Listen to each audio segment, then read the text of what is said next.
bukan dulu nih. Yap, 1, 2, 3. Hai netizen Indonesia Adil Makmur, sekarang saya sedang bersama Dr. Ismo SPJP. Selamat sore dokter. Selamat sore Mbak. Dok, kita sambil jalan yuk. Ya. Dok, pengen tanya nih tentang beban biaya untuk penyakit jantung dalam sektor BPJS. Ya. BPJS memang menanggung beban yang cukup besar untuk membiayai penyakit jantung dan pembuluh darah. Banyak yang tidak diketahui bahwa ternyata penyakit tarif yang dikaitkan dengan tarif itu mencapai 50-80% itu berasal dari penggunaan alat kesehatan dan obat. Nah, kita sendiri alat-alat kesehatan kita lebih dari 90% maupun bahan baku obat lebih dari 90% itu masih impor. Masih impor. Sehingga tentu saja menjadi mahal. Nah, kalau itu kita bisa membuat sendiri, itu pasti akan turun. Dan saat ini sudah ada asosiasi biomedical engineering yang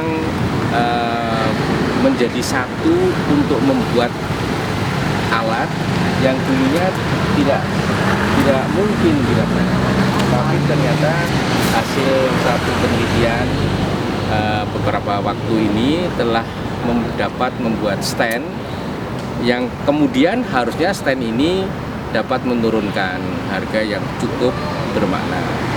Kalau itu stand harganya mencapai 10 juta per stand misalnya, dengan pembuat alat sendiri tidak menutup kemungkinan akan turun menjadi 1-2 juta. Ini suatu pemotongan tarif, sehingga tarif itu sangat mungkin untuk dibayar BPJS. Dan kita tahu juga kenapa penyakit jantung ini masih tinggi, karena memang pencegahan yang kita lakukan bertahun-tahun sejak zamannya Bapak Soeharto sebenarnya sudah dilakukan. Cuma masyarakat sekarang ini juga kemudian harus mempunyai rasa untuk mempunyai budaya sehat yang datangnya dari keluarga. Nah, untuk mendapatkan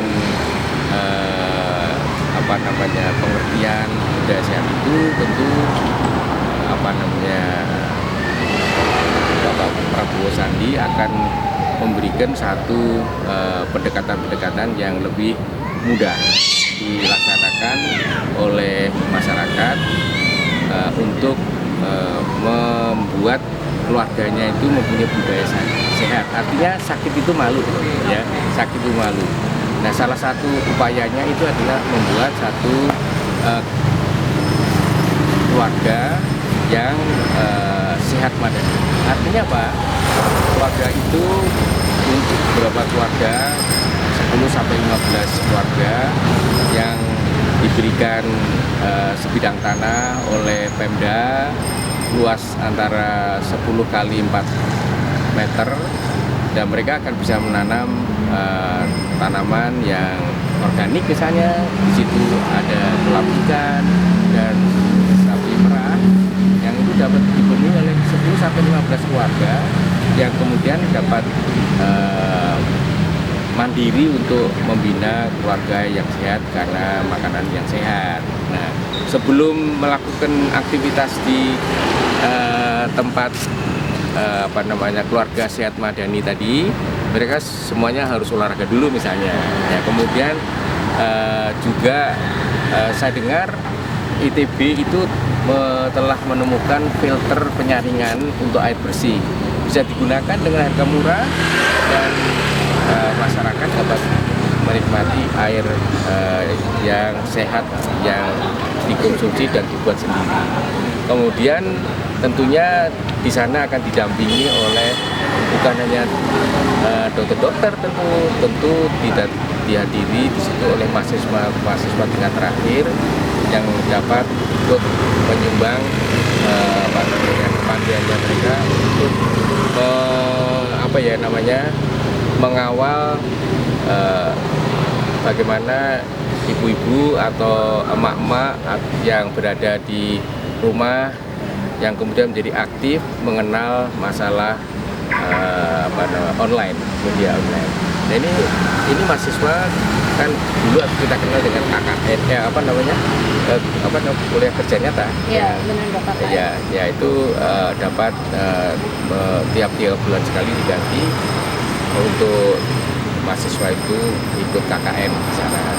Dari berbagai jurusan jurusan kedokteran, jurusan sipil, jurusan hukum segala macam tiap 3 bulan melakukan satu aktivitas KKN dan berbagi dalam bagaimana caranya hidup sehat. Bisa. Jadi intinya kembali lagi ke pencegahan ya Dok, Ya. atau yang sering disebut promotif preventif ya. Ya, promotif preventif itu harus ada satu kelompok yang kelompoknya itu bukan hanya disuruh saja, tetapi diberikan satu aktivitas yang mendatangkan makanan yang sehat untuk kepentingan keluarga. Kalau itu berlebih maka bisa dijual itu melalui online mungkin bisa ya, mahasiswa mengajari. Ya, yang kedua kalau sudah sakit tarifnya murah, BPJS bisa bayar dengan mengurangi besarnya alat-alat yang digunakan ataupun obat-obat yang digunakan karena produk sendiri. Nah, pengen balik lagi nih Dok. Ya. Sebenarnya penyakit jantung tuh sekarang di peringkat berapa sih Dok di dunia ini? Ya, sebenarnya masih menjadi peringkat pertama, ya, tetapi di Indonesia itu menjadi peringkat kedua setelah stroke. Oke. Ya. Baiklah, kalau gitu. Tapi beban biayanya Besar paling tinggi, sekali ya Dok ya, paling tinggi di Indonesia ya Dok? Di Indonesia. Oke, Ya. deh, kalau gitu. Terima kasih banyak dokter untuk waktunya. Terima kasih dokter. Selamat sore. Selamat sore.